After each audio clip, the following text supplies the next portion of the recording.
энемдин каймак майын ысык жайын ичип жаңой. Биринчи кредиттерди мен бере баштадым. Карасам мен 4300 сом алат экен. Криптовалюта эмне жөнүндө болуп атат?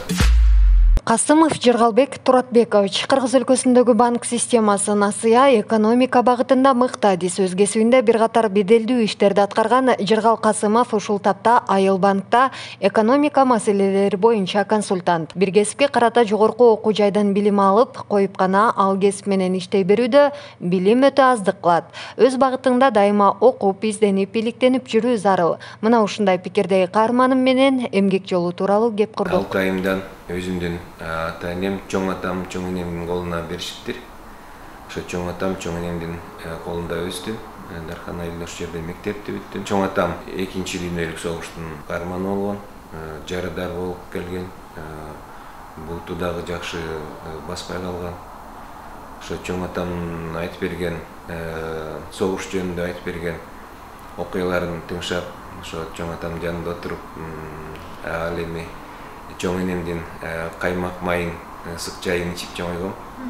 Жыргалбек Касымов 1970-жылы Жетөгүз районунун Дархан айылында туулган. Ошол эле убакта биздин өзүмдүн ата-энем дагы партиялык, советтик кызматтарда болуп, алар ар кайсы жерлерде иштеп келишти. Райисполком, облисполком, чоң колхоздордун башкармалары болуп, алар да үйгө да келип кетип, алардын да тарбиясын көрдүк десек болот. Атам ошо экономист болчу, энем болсо физика, математика сабагынан.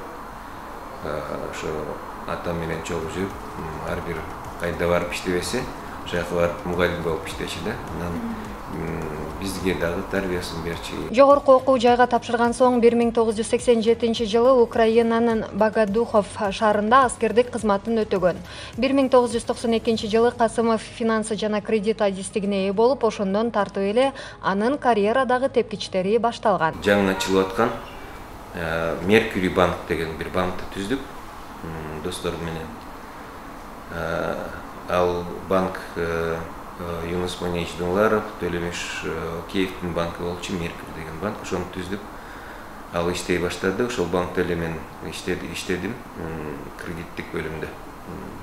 Андан кийин ошол эле убакта эл аралык Гонконг банкы ачылып аткан.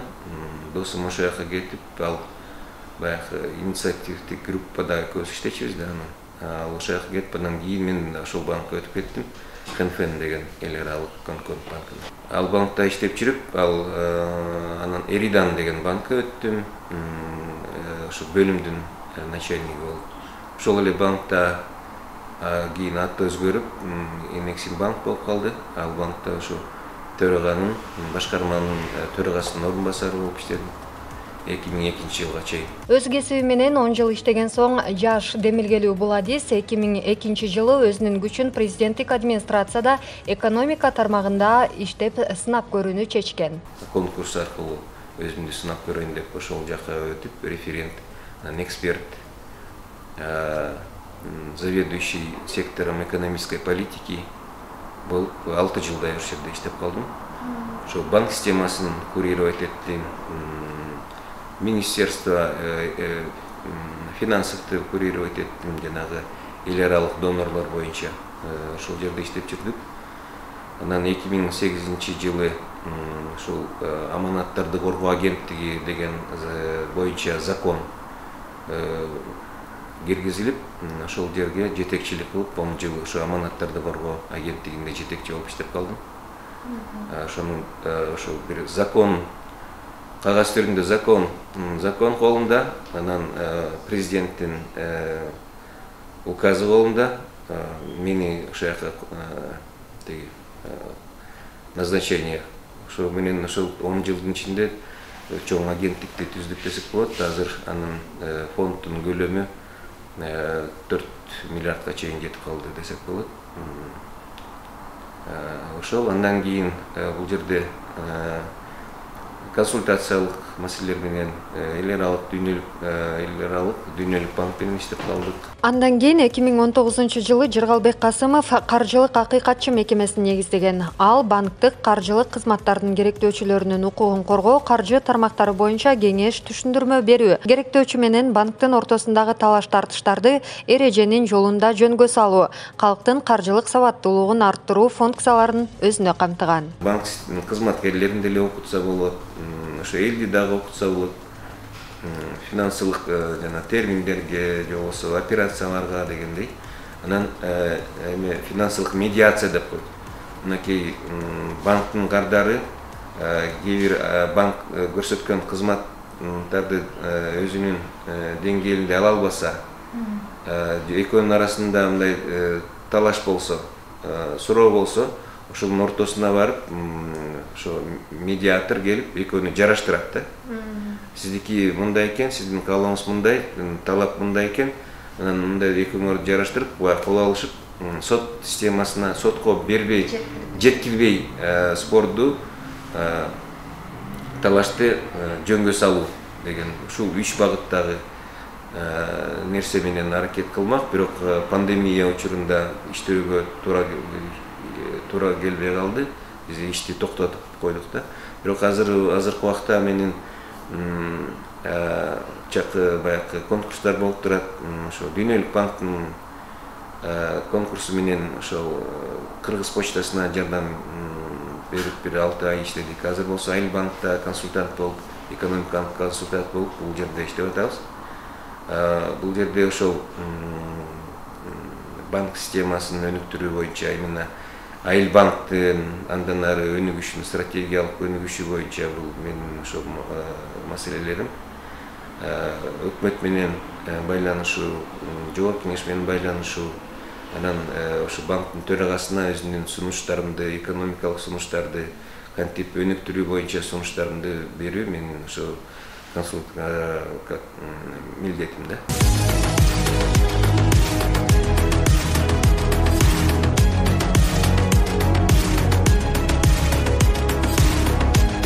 Мындан 30 жыл мурун банк системинде иштеп баштагансыз. Ал учурда калктын насыяга болгон көз карашы, түшүнүгү кандай болчу? Биз иштеп баштаганда ошо биринчи кредиттер баягы капиталисттик система менен бериле баштаган. Бизди ошо окуткан боюнча башка советтик система менен окуткан. Мына ошо биринчи кредиттерди мен өзүм кредиттик специалист болчумун. Ошо биринчи кредиттерди мен бере баштагам ошо. Анда банктын өзүнүн уставдык көлөмүндөгү акчаларды биз инвестиция кылышыбыз керек да, кредит беришибиз керек. Ошолорду бере баштадык. Андан кийин улуттук банк аукциондорду өткөрчү эле. Ошо улуттук банктан акчаны алып, анан элдерге, бизнесмендерге берчү эле. Ал убакта ошол күрөөс суроосу өтө чоң эле, анткени элде үйүнүн документи жок эле, жеринин документи жок эле. Ошон үчүн ошол убакта камсыздандыруу компаниялары, страховые компании деп коет. Ошолор бизге камсыздандыруу полистерин берчү. Биз ошол полистерди алып, анан ал кардарларга кредиттерди биринчиден берчүбүз. Ал убакта кредиттин пайыздары дагы чоң болчу, анткени ал убакта гиперинфляция болуп аткан да. Анткени баягы Совет убагы кулап 93-жылдары. Жаңы экономика түзүлө элек, бүт карым-катнаштар жок экономикалык. Ошол колхоз, совхоздор кулап, урашып, заводдор уже иштебей калган убакытты эсиңиздерге салып көрсөңүздөр, ошол убакта ошо биринчи кредиттерди бере баштаганбыз. Анан ал жерден дагы көп кээ бирөөлөр алып алышып дагы качып кеткендер болду. Анын артынан жүгүрчүбүз, качан төлөйсүң деп издөө иштерин жүргүзчүбүз. Ал убакыт ушундай өзүнчө кызыктуу мезгил болчу да. 32 жашыңызда өзүңүздүн күчүңүздү сыноо үчүн президенттик администрациядагы бош вакансияга ат салышкан экенсиз. Жаш адистерге өздөрүнүн күчүн сыноого толук амбициялуу болуш үчүн кандай кеңештерди бере аласыз? Мен өзүмдү сынап көрөйүн деп ушул жерде эң биринчиден болуп, ушу биринчилерден болуп ушу конкурска катыштым мен. Дагы катышкандар көп экен. Ошол жерге экономика саясаты боюнча бөлүмүнө референт деген жарыяланыптыр. Ошол жерде мындай суроолору бар экен, закондор боюнча, экономика боюнча, анан IQ тесттер болот экен. Ошолорду мен эми ал убакта уже такшалып калгам да, экономика боюнча банк системасында иштеп атсак, биздин каржылоо тажрыйбабыз көп эле. Анан мен ойлонуп көрдүм, ошол жака барып иштеп көрөйүн деп, өзүмдү сынап көрөйүн деп. Анан барсам, ошондон өтүп кеттирмин. Анан кийин 2 жумадан кийин эле мага чалышты, ушундай келип собеседование келип кетиңиз деди. Собеседование арсам, ушундай солидный бир жетекчилер отуруштур. Алар менден суроолорду беришти. Ошо мен бара турган жер ошо банк системасын курировать эткен бир эксперт керек болуп аткан экен. Анан мага ошо банк системасы боюнча мыйзамдарды сурады. Мен айттым, буларды мен семечкедей эле чыгам, башка сурооңор жокпу деп. Анан өтө татаалыраак суроолорду макроэкономика боюнча бере баштады. Аларга дагы мен өзүмдүн жообумду кайтарып аттым. Анан ошол жерден эле чечим чыгарышты, эртеңден баштап келип иштейсиз деп. Анан жаштарга айта турганым, ал жерде иштөө өтө маанилүү, бул опыт боюнча. Көп адамдар менен сүйлөшүүгө туура келет. Көп адамдар менен ошол чечим чыгарууга боло турган өзүңдүн оюңду айтышың керек, жазып беришиң керек, жазганды да туура билишиң керек. Докладдардын жазып жүрдүк. Докладдардын долбоорлорун Аскар Акаевичке дагы берип жүрдүк. Ошол экинчи жагы болсо, бул жерде эмгек акы өтө эле аз. Карасам, мен 4300 сом алат экен ошол убакта. Мен болсо банк системасындан салыштырсам, ошол жерден бир 10 эсе аз алып калган учур болду да. Бирок зарплата системасы ошол убакта деле, азыркы деле убакта деле ошо, эгер мамлекеттик кызматка барам десең, көп нерседен өзүңдү ограничивать этиш керек да. Банк ишмердүүлүгү, финансы, экономика жыл сайын жаңыланат. Жылда өзгөрүүлөр. Мындай динамикалуу өзгөрүүлөр менен кантип шайкеш келесиз? Эң туура суроо, бул адам дайыма өзүнүн квалификациясын жогорулап туруш керек. Мынакей азыр экономикада кандай тренд болуп жатат?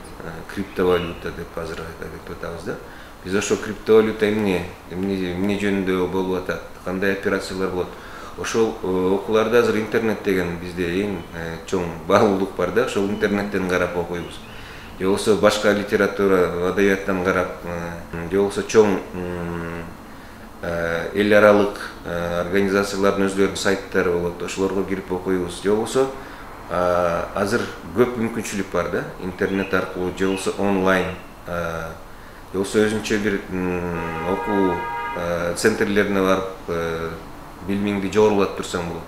Мен ушу 30 жыл болуп иштегенимде көптөгөн семинарларга барып катыштым. Ар кайсы тармактагы көп конференцияларга өзүм кийин уже өзүмдүн докладымдагы конференцияларда окуп жүрдүм. Кийин уже студенттерге өзүмдүн билген билимимди айтып берип жүрдүм, мастер-класс өткөрүп жүрдүк дегендей. Адам дайыма өзүнүн билимин жогорулап туруш керек да. Карасаңыз, мен совет убагындагы билимди алып, анан капитализм системасына өтүп, анан ушинтип заманбап адам өзүн көтөрүп туруш керек, билимин жогорулап туруш керек да. Бул дайыма болуп туруучу процесс болуш керек. Жыргалбек Касымовдун көп жылдык үзүрлүү эмгеги бааланып, бир катар сыйлыктарга арзыган. Айтсак, мамлекеттик кызматтагы адилеттүү эмгеги үчүн Кыргыз Республикасынын ардак грамотасы, мамлекеттик кызматтын 3-класстагы мамлекеттик кеңешчиси чини, Каржы министрлигинин каржы экономика иштеринин отличниги, депозиттерди коргоо агенттигинин ардак грамотасы, медали, Улуттук банктын кызматташтык үчүн медали, Кыргызстандын банк системин өнүктүргөндүгү үчүн банктар уюмунун ардак грамотасы, Кыргызстандын банк системасынын отличниги жана башка бир катар сыйлыктар менен сыйланган. Ооба, мен бул жолу каарманымдын өмүр баянына үңүлүп, таң калбай кое алган жокмун. Дээрлик жыл сайын жаңы тренингтер, курстар, окуулар. Окуяга бай болгон резюменин ээси Жыргалбек Касымов менен маек учурунда андагы мекенчилдик сезим мындай экенин байкадым. Жарандарыбыз жөнөкөй болушса, тактап айтканда ашыкча чыгымдардан арылып, жашоонун сапатын жакшыртышса, бардык жарандар каржы жагынан сабаттуу гана эмес, компетенттүүлүккө жетишсе, башкысы карызга батышпаса, дал ушундай ниет максат менен биз кызматыбызды улантабыз деген каарманым менен жылуу маанайда коштоштук.